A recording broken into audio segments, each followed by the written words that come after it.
Big round of applause, Steve.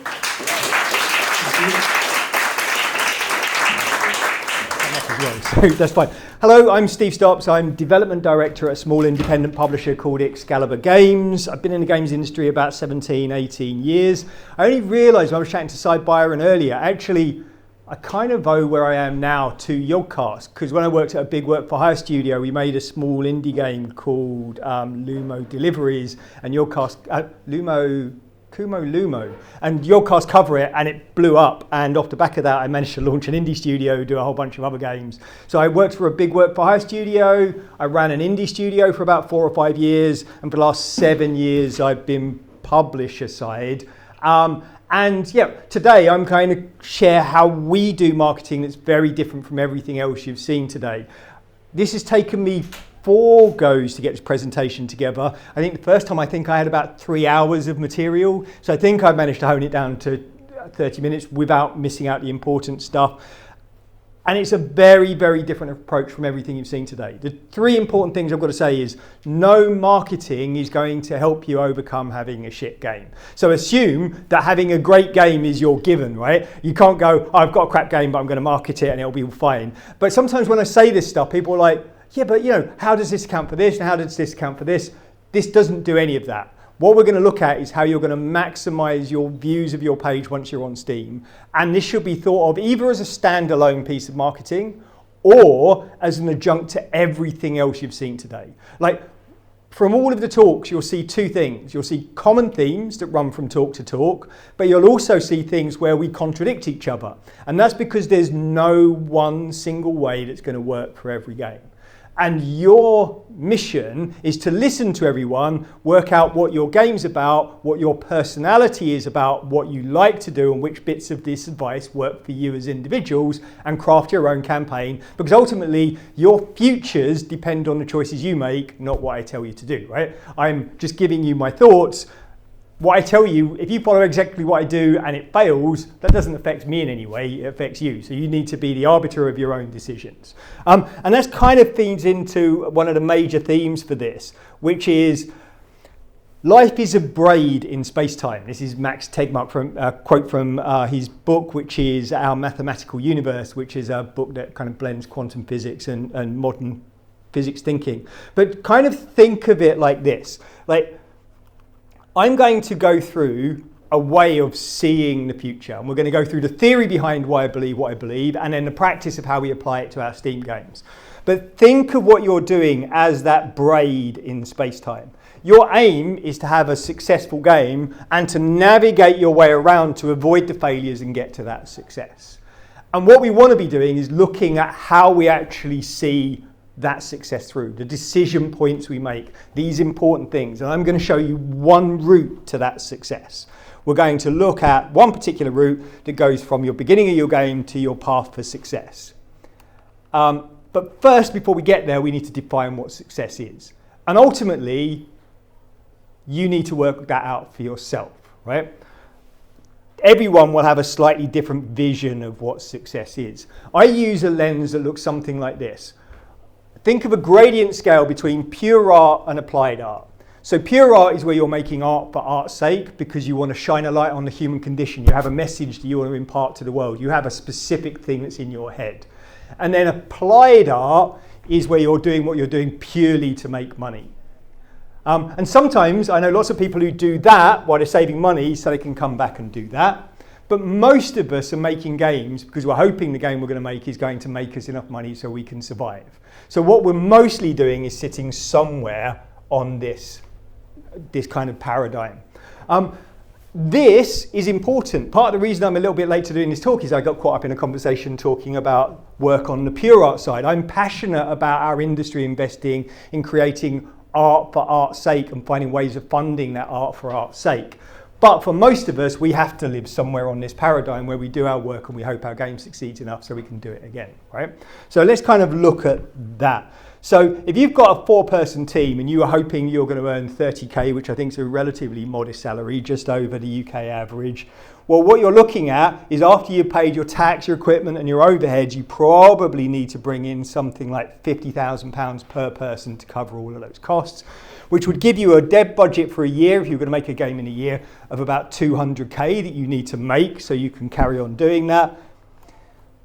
By the time you've taken into account all of our advice and everything, and you're spending on marketing and localization and usability testing and all of those other surprise costs that come along, you're probably looking at a total budget for your game development for your 4-person team of £250,000. So that means you probably need to be generating about $500,000 in gross revenue on Steam to get your costs back. But what you're really hoping is this game will make you enough money so you can also fund your next game, which means you probably need to be bringing in about $1 million in gross revenue to fund your game, right? So that's what we're going to define as success for everything we look at. So I'm going to look through the lens of how do we get a game that's going to make $1 million? Right? That's going to be our benchmark that we're going to look through today. And just to put that into perspective, so Cy Byron and I were chatting about this earlier. So this data is just from GameStats, which is kind of like Steam Spy, but still being updated. All of the revenue within this is estimated, and it's estimated based on how many reviews a game's got and the genre it's in, and it uses the kind of standard formulas to work this stuff out that lots of people will be familiar with. That data's wrong, but it's close enough for these kind of estimates, right? I wouldn't say each amount of revenue that's attributed to a game on this platform is 100% accurate, but if it says a game's made $1 million, it's probably made somewhere between 500,000 and 2 million. So it's that kind of broad brushstrokes, right? But here's the important number that I want you to pay attention to. For all lifetime indie games, there's 72,000 games tagged on Steam at the time I grabbed this data, tagged as indie. 2% of them have made more than $1 million. So for your modest 4-person team to get their money back and actually have enough money to make another game, you need to be in the top 2% of all indie games that have ever sold on Steam. Yep, even more alarming than that, 75% of those indie games have made less than $5,000. So statistically, if you release a game on Steam, you're probably going to make less than $25,000. 87% of the games released on Steam are making less than $25,000. And that's like a true fact for a long while. I've been kind of doing these talks for a long while to students and indie dev teams. I've run incubators and a whole bunch of other stuff.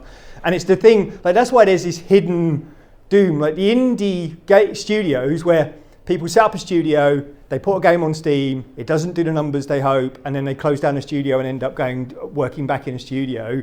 That's like this quiet bubble that's constantly bursting. That's not like all of the stuff you're seeing in the news at the moment of all the layoffs. This is just a thing that's been going on for as long as I've been in indie games. The stuff I'm going to go through today, I only wish I knew when I had my own indie studio, because it might have actually given us enough information to keep the studio going. So, this little wiggly path of success, let's start breaking it down into little action points we need. So we're saying success equals more than $1 million, and we're going to look through the path of how we get there. So we're going to look at the market, we're going to look at the store page, traffic, conversion, wishes, and how we actually get to success. But I'm going to start with, controversially, according to some people, one of the things I think is the most important, which is wishes. Yep, everyone, even if they don't believe wishes is important, know they're important. We heard talk a minute ago, here's my game, wishlist my game. Why are we saying that if it's not important? Let's look at why it's so important. So I love Steam as a platform. I've been releasing games for 17, 18 years. I've had access to various platforms' back-end data. Steam is amazing. The amount of data that Steam gives you about your game and your release, if you know how to look for it, is phenomenal. I would happily pay my 30% to Steam just to have access to the data it gives me access to. I wouldn't be able to do what we're just about to do if Steam didn't give me that access to that data. All of the other platforms I look at provide really base level data. The amount of stuff you can get from Steam's phenomenal. That's number one. But number two, Steam's a totally egalitarian platform. So many of the previous platforms, your success is based on who you knew. Like, we managed to get 4 back-to-back Apple Editor's Choice awarded games, but that's because I knew someone at Apple, so I could get the game in front of them and they could get it to their editorial team so they could look at it. Not everyone had those relationships, right? It's not about your game per se, it's about how good you are at biz dev and all of that other stuff. Where Steam's algorithmic. The featuring it gives you on Steam is pretty much determined across most of the platform by two factors. How well your game's selling at any one time, or how well your game's being wishlisted at any one time, and what tags you've got in your game. Because Steam use that to recommend stuff.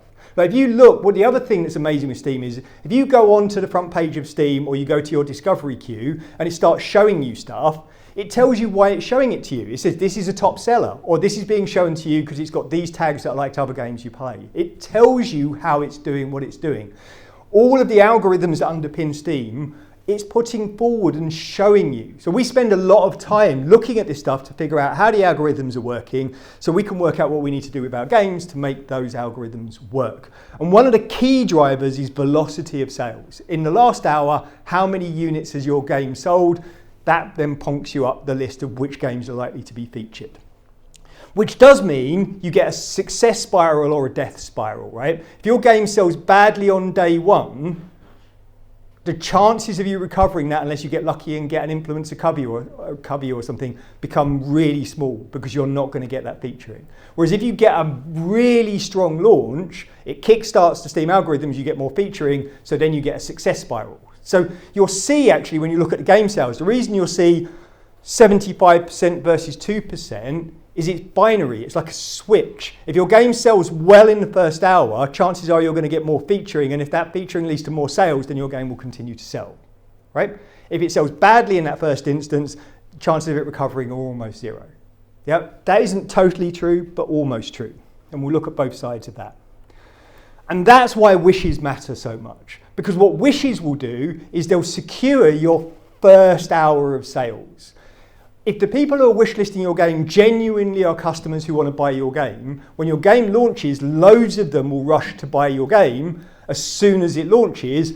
That gives you that initial spike. That kickstarts all of the Steam algorithms. That gives you the front page featuring or the discovery queue featuring and the other featuring around Steam that then puts your game in front of more people, gives them more opportunity to see it and buy it, and then it starts becoming self-fulfilling.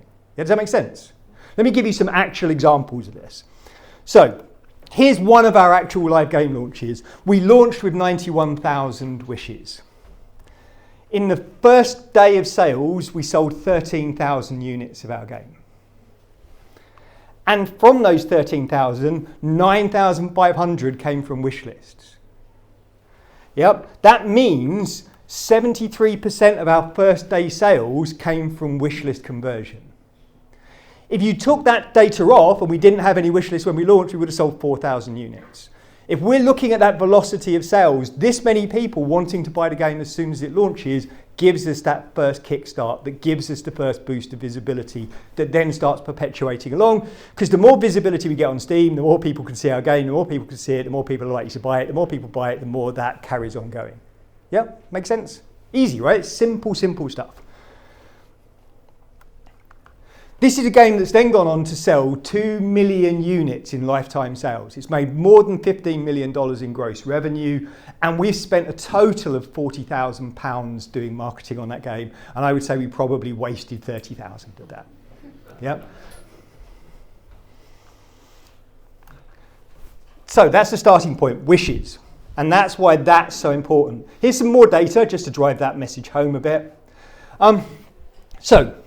The problem with wishlist data is it's private. You can't see how many wishlists my game's got.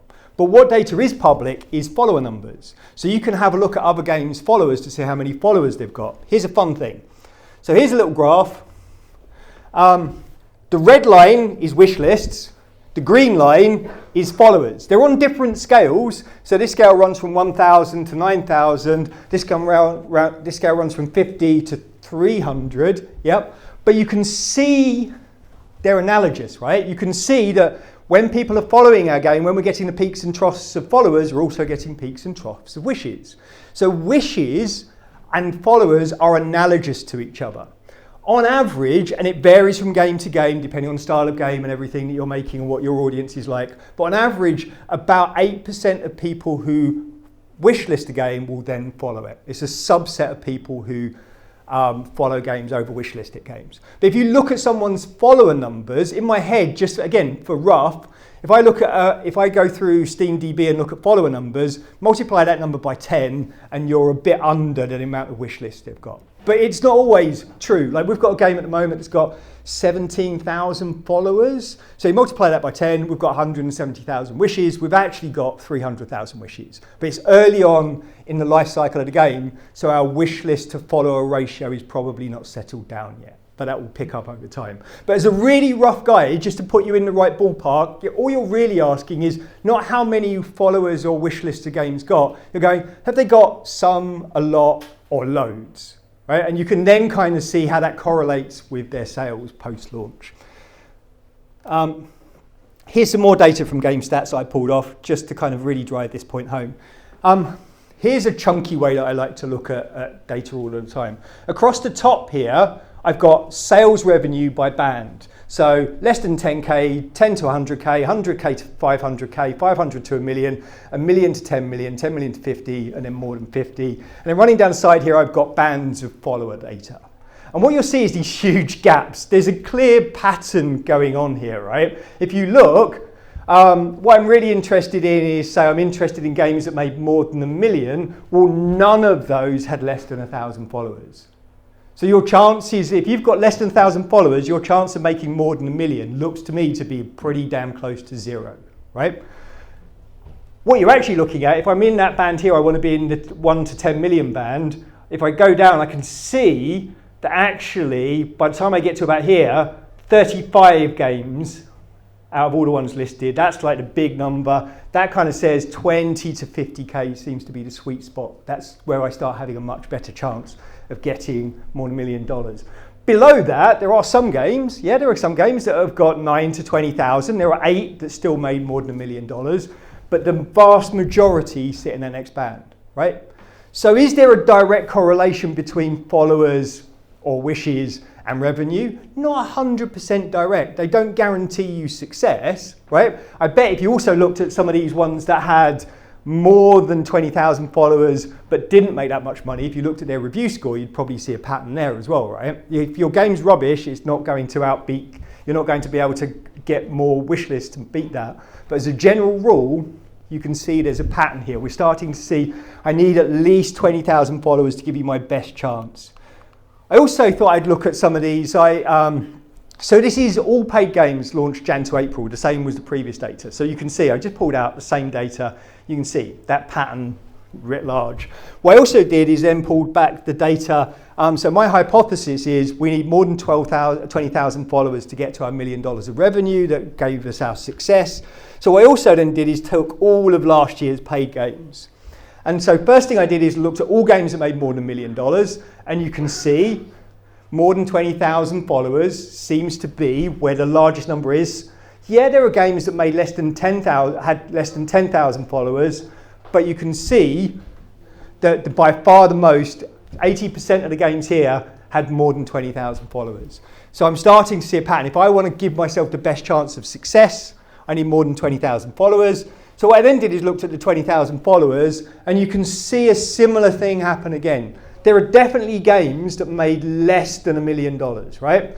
There are 24% of the games made less than $1 million after they had 20,000 followers, but beyond that, by far the highest percentage made more. So I can have 20,000 followers and still tank, but it's not guaranteed. Actually, I've got a much better chance, yeah? I've got 74%. So I've increased my odds if I can have more than 20,000 followers of between a 2% chance of making more than $1 million to 74% chance of making more than $1 million.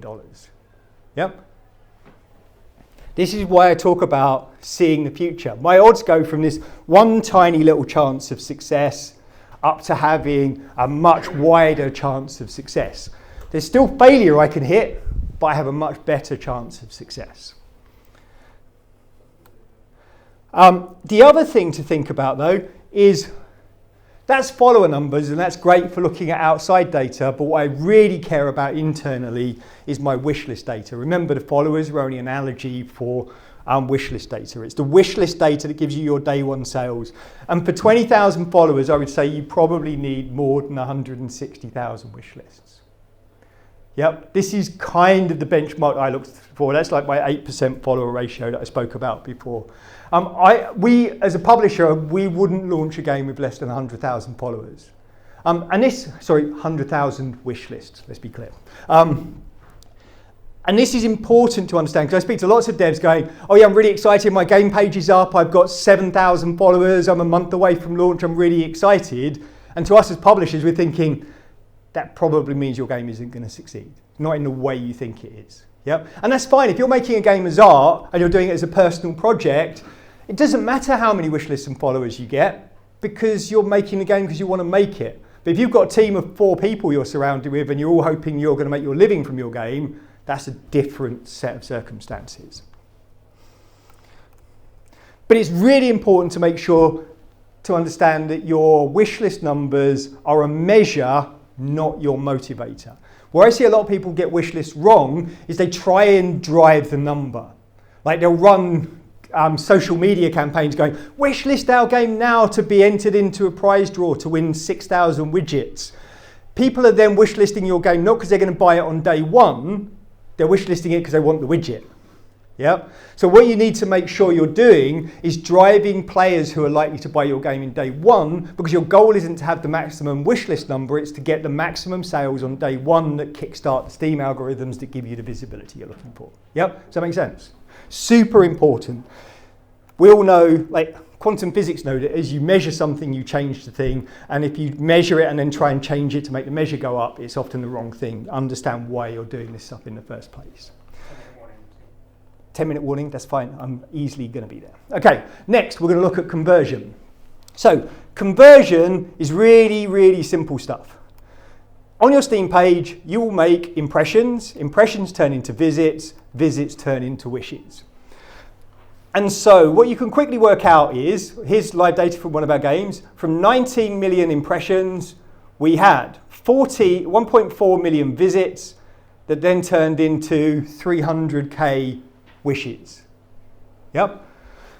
So we can use that to quickly do a ratio. 2 million visits will give up, we need to get 2 million visits gives us 20k followers. 30 million impressions is what we need to get to our 2 million visits. So that means if I want to get to the data to get to my 20k followers, it's going to get me my $1 million, I need to deliver 30 million impressions. And as your on your Steam backend, on the page, it will tell you how many impressions your page has had, how many visits it's had, and then how you can then check how many wish lists you've got as a result of that. You can do this maths yourself, work out what your target is, and then you know how many impressions you've got. We've spoken about community and TikTok and those things you can use to drive those impressions. And what you're really looking at is the amount of impressions you get is your Steam Page Optimisation. The visits you get is based on the people clicking through from those impressions. So that's your art and making sure you've targeted the right people. And the wishes you get is based on your trailer and your screenshots.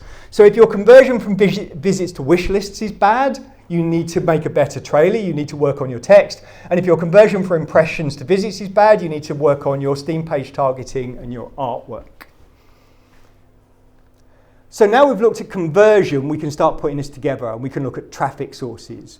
So the traffic sources page, there's 2 pages coming up that we'll probably need to blur because I'm going to show you some of the live backend data from some of our games. Number one thing you need to look at. So this is external website traffic. So this is from one of our successful games. And you'll see in the lifetime of the pre-launch market for the game, 8% of our traffic came from external websites. So that's YouTube, Twitter, all of those sort of things. Here's another game, same data, 7%. I can tell you across all of our games, 90% of our traffic is coming internally from Steam. So all of the extra marketing activity we're doing, TikTok and all of that other stuff is driving about 10% of our traffic. The rest of it is coming organically from Steam. So then the next thing we need to look at with the traffic is how do we get our store page optimization right to increase the amount of impressions we're getting. So if you look at the top traffic sources from the game, the top 3 we're getting that combined accounted for about 30% of our traffic is direct search results, so just where we appear in the search listing, search suggestion, the little short list of 5 games that appear when you start typing in the words, and discovery queue. Yeah, that accounted for 1/3 of our all traffic. So the first thing is the direct search results are all driven by keywords. So in your keywords, here's just one of our store pages. The keywords are your game name, this piece of text over here, all of your store text, and in the back end, you've got this little section keywords. Everyone thinks the keywords are just the keyword section they enter in the Steam backend. It's all of this other text plays a role in this. So what you want to be doing when you work out your game is you want to be thinking, what are my players going to type in this bar? You need to put yourself in the player's head and think what words they're typing. You then want to be typing those words in, pressing enter, see what lists of games come up and work out where you think you can get on that list and if this is the right game for you. We spend hours and hours every week doing searches to see what games come up under different keywords that our player base might be searching for. We look at all of the reviews for our games to work out what words, that language our players are using, see if that gives us any hints of what words we should be putting in our keywords. We then look at all of their Steam profiles, because if a player's got an open Steam profile, you can see all of the other games they play, and that might give us a sense of what our audience like and what they're typing in. This is from Simon's Game Discover Code tool, where we can actually also look at the same data again, and we can look at what tags are in all of those games. So we can see what tags our player base is likely to look at and see if they work as keywords for us. We can see all of the other games that our game players are playing. We also even use the Google Keyword AdWords, and once we've got a short list of keywords we're looking for, we go onto the Google AdWords and we look at what human beings in the wider web are searching for and see if that gives us an indication of which words actually should have precedence. And then we will try it, and then we look at how many impressions that gives us, how many click-throughs it gives us, and we go through and search that data over and over again. That sounds like a lot of work. It is, and that's why, as a publisher, that's our job. We spend hours and hours every week looking at this. We look at the placement of the searches. We look at, so here's just the word ranch, our game comes up at the top of the search. If you type in the word farm, our game comes up second top in the search. What we're looking for is how we appear in these listings. And once our game page is live, we put in the searches we think our players are doing, we see where we rank, and if we're too low, we then look at how we could get higher. And we keep changing our keywords until we get the position that we want. Next, we do the same with tagging, exactly the same thing. Like, we'll go on to game stats, we'll put in combinations of tags, see what games we're up against, we'll look at the reach of those games based on their audience sizes, and then see if we're likely to be able to compete with those tags, with those tag combinations. We observe this, we work out what we're going to do, we make a change. Once we've got that change, we measure the change, and then we observe it again. And we go through that cycle until in the early phases of the game, we get 70 wishes per day. That's our target. Because we know if we get 70 wishes a day, so here's Ranch Simulator actually. This is follower numbers before they had the publisher. When they signed with us and we got their Steam page right, you'll see that. And that's our pre-announcement. And then as we get closer to launch, it starts to go like this. There's 3 bits to that. Here's a zoom in. This is where we took over the Steam Page Optimisation. That's where we got our wish list to our 70 a day that we were looking for. And there was no press announcement, no nothing. That was all just the stuff I've just talked through. That was all just us looking at keywords and tags at how we improve that traffic. And from there, without this built us a really nice bank of wish lists. I think we got to about 30,000 wishes about here.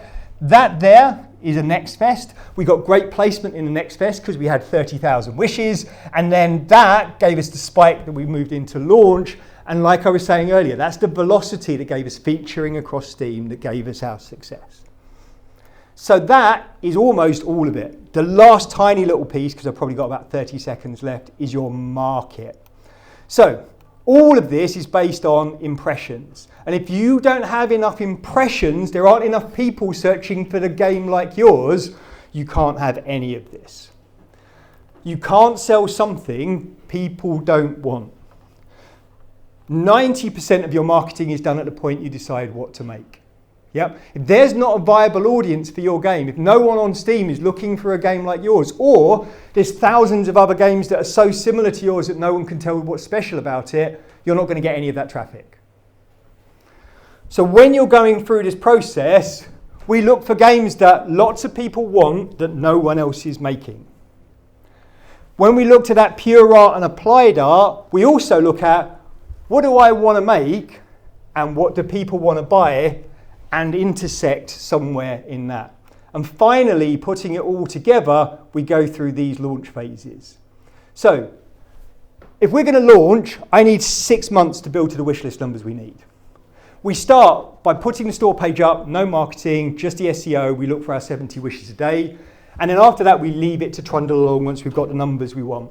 Once it's trundled along for a while, we do some targeted influencer outreach. We know we're going to get good pickup because if the audience is organically wishing it, it means that people are interested. If people are interested, influencers are going to be interested.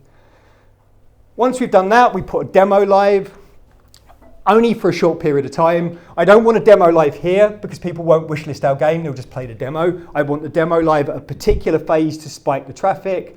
And then in the lead up to launch, we do everything. That's why I want my general press announcements or my influencer coverage and everything in this last little phase to really accelerate my sales velocity to get maximum exposure across Steam as we run into the game. And that's it. That's all we're doing. But the final piece and the most important piece is you don't get any of this if you haven't done your market research right and if you're not making something that's viable. Because ultimately, this whole path starts with your market. 90% of your marketing is done at the point you decide what to make, and that's it. You can't course correct beyond that. If no one wants what you're making, your game can't sell. Done.